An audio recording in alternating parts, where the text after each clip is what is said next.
Felicitous greetings, fellow fanatics. Welcome back, everyone. I'm the Fanatic, and today we're going to be taking a look at Smash Up Marvel, a collaboration between AEG and The Op. If you're already familiar with Smash Up and just want to know how this one handles as an expansion, you may want to skip ahead to the timestamp on screen. For the rest of you, let's get into the basics. In Smash Up, 2 to 4 players will each take 2 factions of 20 cards each and shuffle them together to make a 40-card deck. Then they draw 5 cards to form a starting hand. You'll have a single deck of bases which is also shuffled during setup, and you'll reveal bases equal to the number of players plus 1. The object of the game is to be the first player to score 15 victory points. You do this by claiming points on bases. We'll get into the details about that in a little bit. Each turn consists of 5 phases. Firstly is the start a turn phase, where you simply resolve the effects of any cards on the table that state they take place at this time. I've double checked and the Marvel set doesn't seem to have anything that happens during this phase, but it's something to keep in mind if you're mixing it with other sets. A minor correction, Dr. Octopus does indeed have a start of turn effect. The second phase is the play cards phase, where the meat of the game takes place. In Smash Up, there are 2 types of cards: characters and actions. If you're mixing Marvel with other sets, keep in mind that minion and character are completely interchangeable for all intents and purposes. On your turn, you may play up to 1 character and 1 action in whichever order you choose, though many things can allow you to play extra cards. When you play a character, you'll choose a base and play them there. For some bases, this may activate an ability, and characters often have abilities of their own. Some characters' abilities activate when they're played, while others are constant ongoing effects. Still others will have talents which can be activated at will once per turn during each of your own turns. Actions likewise come in multiple flavors. Most will simply resolve their effects and then be discarded. You'll also have a number of base modifier and character modifier cards. When you play these, they'll remain in play until they're specifically destroyed or the cards they're attached to leaves play. If you're mixing older sets with Marvel, keep in mind that play on a base and play on a minion are the same as base modifier and character modifier respectively. The third phase of each turn is the scoring phase. At this point, you'll check each base to see if it breaks, which will score it during that turn. Each character on a base gives its player power. If the total power of all players' characters on the base is equal to or greater than the base's breakpoint in the top left corner of the card, then that base scores. For example, Hydra Lab requires 23 power to break under normal circumstances. If multiple bases break, they're resolved in the order of the active player's choosing. For each base that scores, players first have the option of playing any before a base scores cards. In this case, the Kree Spider-Verse player is going to play with great power. This will give them +2 power on the base, and Spider-Man's ability will grant another +1. This brings them to a total of 14, versus the Masters of Evil and Ultimates player who currently has a total of 13.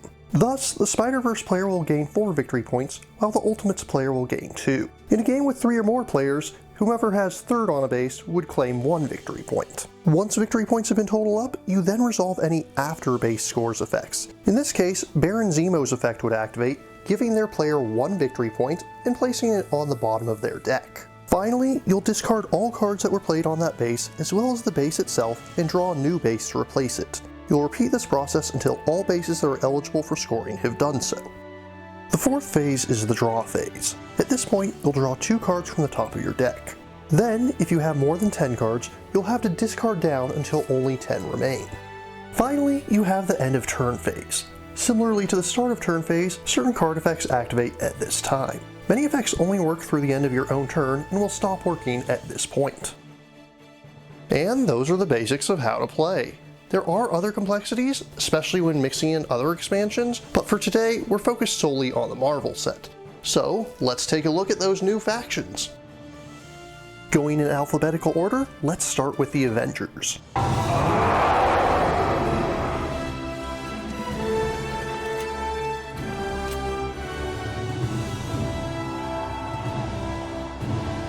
Whereas most factions have 10 characters, the Avengers only have 6, but all of them have 5 power each. If you're familiar with the Princesses faction, that might sound a little familiar. Unlike the Princesses, there are 6 different actions in their deck that are playable at any time, but gain a boost if played with the matching Avenger. For example, Hawkeye's arrows can be played to draw 2 actions from your deck, but if you play it while Hawkeye is out, you'll also be able to immediately play those as extra actions. Next we go from having a few powerful characters to having many weaker ones. Hydra is all about playing a bunch of expendable characters and sacrificing them for special effects. You'll have 6 Hydra agents in your deck, which will allow you to play 2 characters when they're destroyed. And since you'll have plenty of things that benefit from sacrificing characters, you'll often have even further incentives to do so, such as with Madam Hydra, who gains power by sacrificing minions, or Red Skull, who will let you draw extra cards. Onto the Kree, they're focused on playing extra actions, and have characters like Kree Sentry and Supreme Intelligence that benefit from playing multiple actions in one turn. They also have cards like Prepare to Engage and Proven Methods, which will help you to search for and salvage the actions that you need most. Next up is Masters of Evil, who are focused around victory points. That may seem like an odd way to phrase it since all players need VP to win, but Masters of Evil both have cards that give alternative ways to gain victory points, such as Acceptable Losses and Absorbing Man, while other cards grow more powerful as they gain victory points, such as Black Mamba and Ulysses Claw.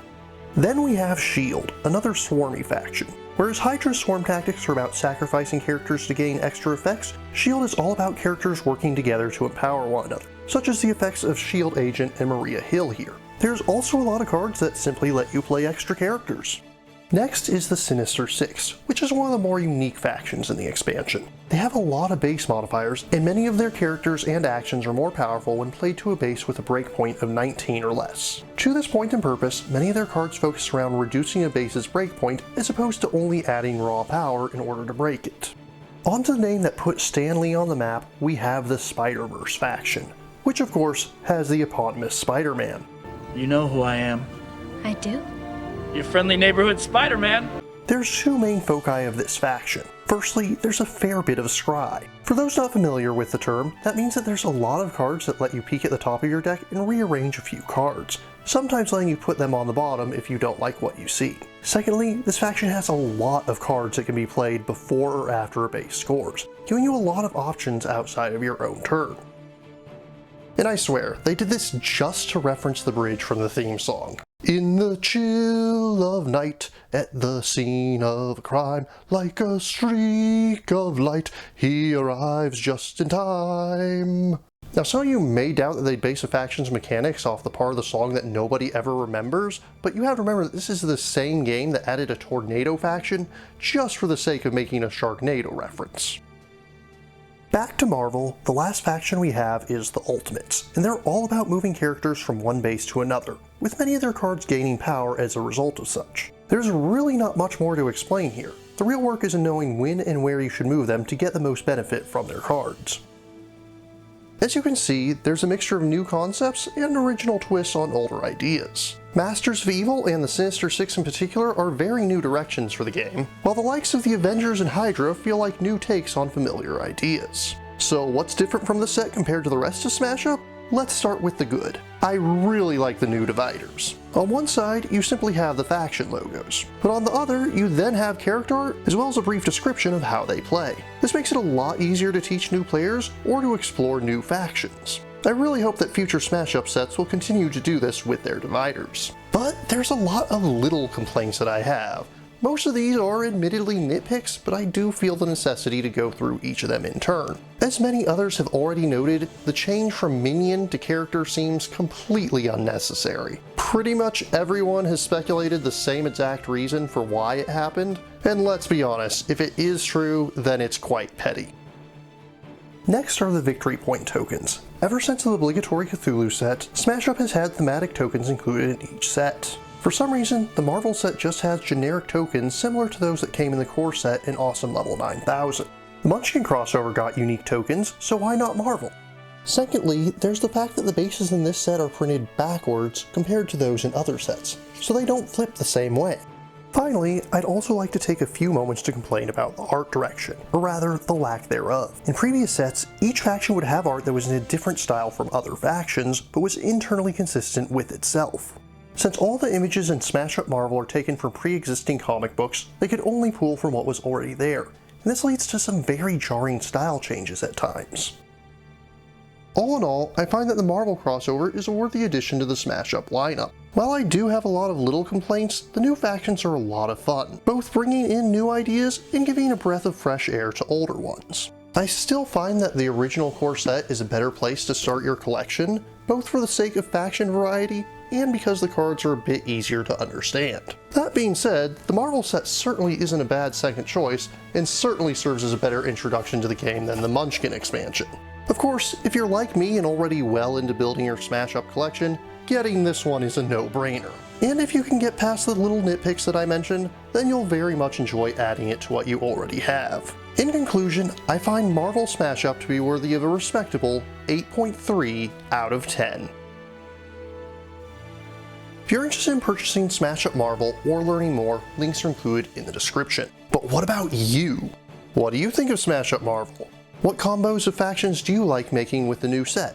If you have any questions, remarks, or opposing points of view, leave them in the comments down below. And please remember to like, share, subscribe, and ring that bell. Until next time, farewell, fellow fanatics. Now to go and fit everything into my bigger, geekier box.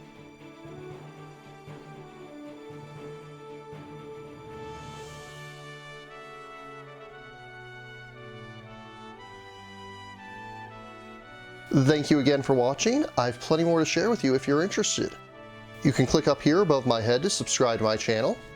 You can click over here on my monitor to see the most recent video that I've worked on. Or if you prefer, you can click up here to open this mysterious vault and see what video that the YouTube algorithm has picked just for you.